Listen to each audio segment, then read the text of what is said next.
नमस्कार दोस्तों। अगर मैं आपसे कहूँ कि हमारे डेली उपयोग में आने वाली फेयरनेस क्रीम हमारी किडनी खराब कर सकती हैं, तो क्या आप मेरी बात पर विश्वास करेंगे? आप times of India 4 Feb page number 10 पर पहुँचेंगे तो यह न्यूज़ आपके सामने आ जाएगी। यह स्टोरी है मुंबई के रहने वाले एक परिवार की, जिसमें एक माँ और उनकी दोनों बेटियों की किडनी एक साथ ही खराब हो गई। मुंबई में रहने वाली एक 20 साल की लड़की जो बायोटेक की स्टूडेंट थी, उसने अपने एक लोकल ब्यूटी पार्लर से एक मेकअप किट खरीदी और उसका उपयोग करना शुरू किया। उपयोग करने के कुछ ही दिनों के बाद उसकी स्किन काफ़ी फेयर होने लगी और उसके अंदर एक ग्लो दिखाई देने लगा, जिसकी वजह से उसे बहुत सारे कॉम्प्लीमेंट्स मिलने शुरू हो गए। उसके कॉम्प्लीमेंट्स को देखकर उसकी मदर और उसकी दूसरी बहन ने भी यह क्रीम यूज़ करनी शुरू कर दी। कुछ ही दिनों में उन तीनों की ही स्किन काफ़ी फेयर हो गई और इन तीनों को ही कॉम्प्लीमेंट्स मिलने शुरू हो गए। लेकिन ये खुशियाँ शॉर्ट लिव्ड ही रही, क्योंकि तीनों को ही ग्लोमेरुलोनेफ्राइटिस हो गया। अब ये ग्लोमेरुलोनेफ्राइटिस होता क्या है? इसमें किडनी के जो हमारे सबसे महीन सेल हैं, समझिए कि उन्होंने मरना शुरू कर दिया। जब ये परिवार एक नेफ्रोलॉजिस्ट के पास पहुंचा, the nephrologist was puzzled because the patients didn't have any kind of prayer symptoms. उन्हें ना तो डायबिटीज था, ना हाइपरटेंसिव था। ऐसा कोई रीजन दिखाई नहीं दे रहा था कि तीनों की किडनी एक साथ कैसे खराब हो सकती है। इस पजल सिचुएशन में जो डॉक्टर थे वो अपने अल्मा मैटर के पास पहुंचे, जहां से उन्होंने पढ़ाई की थी, और इस केस के ऊपर काफ़ी उन्होंने डिस्कशंस किए अपने फेलो डॉक्टर्स के साथ, अपने टीचर्स के साथ, अपने प्रोफेसर्स के साथ। और ये जो डॉक्टर हैं उनके बारे में मैं आपको बताना चाहता हूँ। तो ये जो कॉम्बिनेशन रहा, डॉक्टर तुकाराम जमाले जो हेड ऑफ नेफ्रोलॉजी हैं केईएम हॉस्पिटल मुंबई के, and doctor Amar Sultan from Akola. तब उनको एक शक हुआ कि शायद ये जो मेकअप किट है, कहीं इसकी वजह से तो किडनी खराब नहीं हुई।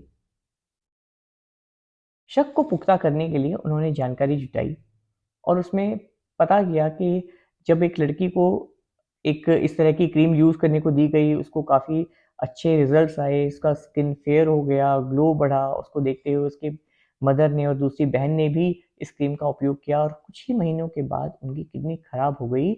यह देखते हुए उस क्रीम को केईएम हॉस्पिटल की आयुर्वेदिक लेबोरेटरी रिसर्च सेंटर के अंदर टेस्ट करने के लिए भेजा गया। अब हुआ क्या? इस क्रीम के अंदर जब इसका रिजल्ट आया, तो मरकरी का जो लेवल होना चाहिए था, मैं आपको शेयर करता हूँ जो एग्जैक्टली इस न्यूज़ में लिखा गया है। वो ये है कि the levels of mercury in the skin cream was in thousands as against the permissible level of less than 1 ppm, that is parts per million. जो मरकरी जो बहुत हाईली टॉक्सिक केमिकल सब्सटेंस है, उसका जो मैक्सिमम परमिसिबल लेवल है वो 1 ppm है। लेकिन इसमें कितना था? इस क्रीम के अंदर था मोर देन 1000। और ये क्यों किया गया था वो भी मैं आपको बताता हूँ। Mercury, a heavy metal toxic to humans, can inhibit the melanocytes, the cells responsible for pigmentation. Means जो हमारा स्किन का जो कलर है वो आता है मेलानोसाइट से, जो सेल हमारे मेलानिन बनाते हैं और हमें स्किन का कलर मिलता है। अब ये जो मरकरी है, ये इस मेलानोसाइट्स की प्रोडक्शन को बंद कर देता है। जब मेलानोसाइट नहीं बनेंगे तो then our skin will become fairer. लेकिन आप कहेंगे कि इससे किडनी कैसे खराब हो गई? तो हुआ यूं कि जब हमने अपने लोकल एप्लीकेशन करी स्किन की, जो माइक्रो पार्टिकल्स थे मरकरी के, वो हमारे स्किन से होते हुए ब्लड में और ब्लड से होते हुए हमारे किडनी के अंदर, और किडनी को लगातार जब इस तरह का टॉक्सिक कंपोनेंट मिलता गया, और उससे किडनी खराब हो गई। इसमें जो मदर थी और जो दूसरी उनकी बेटी थी, वो अब रिकवरेबल फेज के अंदर हैं। लेकिन जिस लड़की ने सबसे पहले इसकी शुरुआत करी थी, उनकी किडनी ऑलमोस्ट डैमेज्ड है। It's so difficult for a family by because they don't have any reason why they are suffering like this. मैंने ये जो न्यूज़ है वो आपके सामने इसीलिए रखा कि हम सब के परिवारों में, हम सब की फैमिलीज़ में भी ऐसा होता है। ये एक उम्र से गुज़रते हैं सब, जब हर कोई गोरा होना चाहता है, और हमारी कुछ समाज भी इस तरह का है कि गोरे रंग के प्रति हम अननेसेसरी का एक आकर्षण हम क्रिएट कर देते हैं कि गोरा होना ही सुंदर है, जबकि एक मिथ के अलावा ये कुछ भी नहीं है।